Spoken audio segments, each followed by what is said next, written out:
All right, I got a clip from one of our viewers actually quite a while ago, I think all the way back in May, and I haven't had a chance to watch and review this yet, and I just pulled it up, and this is Jen Psaki, the former press secretary, and the title says sex reassignment surgery, puberty blockers for kids is best practice.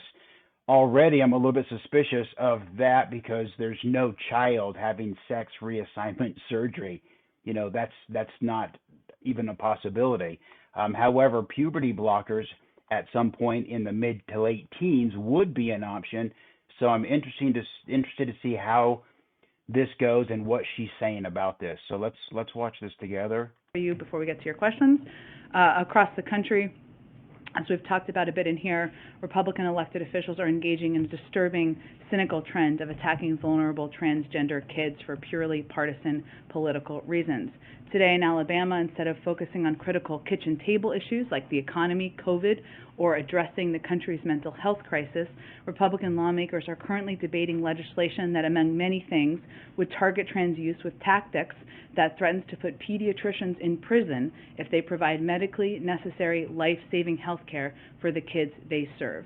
Just like the extreme government overreach we've seen in Texas, where politicians have sent state officials into the homes of loving parents. Wow. I don't know if she's going to come back to that or not, but that would be really interesting if a doctor that is prescribing a hormone blocker or hormones to a trans child could be held accountable or go to jail for that practice. That's absolutely ironic from the fact that they will give children, there are millions of children on ADD drugs and schizophrenia and bipolar that are extremely addictive and have incredible side effects, and they're giving these kids, they feel comfortable giving these to children as young as 5 years old, 6 years old. But we're talking about balancing somebody's hormones with hormones that the body produces naturally, just in different proportions. So there's millions and millions of adults that know that life is no fun when your hormones are not balanced.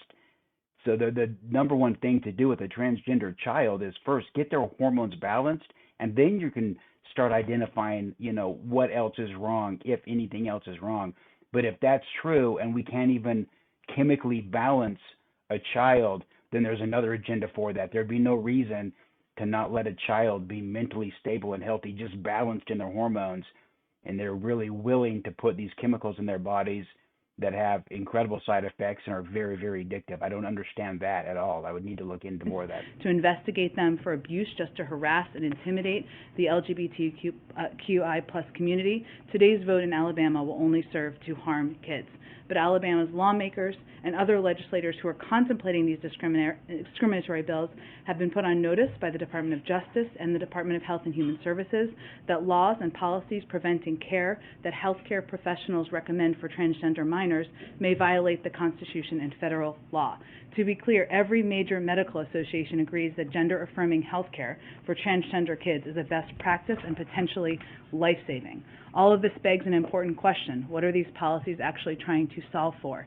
LGBTQI plus people can't be erased or forced back into any closets, and kids across our nation should be allowed to be who they are, without the threat that their parents or their doctor could be imprisoned simply for helping them and loving them. President Biden has committed in both words and actions to fight for all Americans and will not hesitate to hold these states accountable.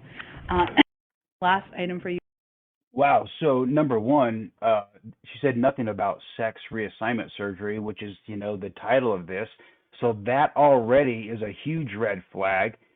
This is just more misinformation or fake news, if you will, because if you didn't watch the clip, you would think that she's condoning sex reassignment surgery for little kids, and that was never brought up or mentioned or encouraged.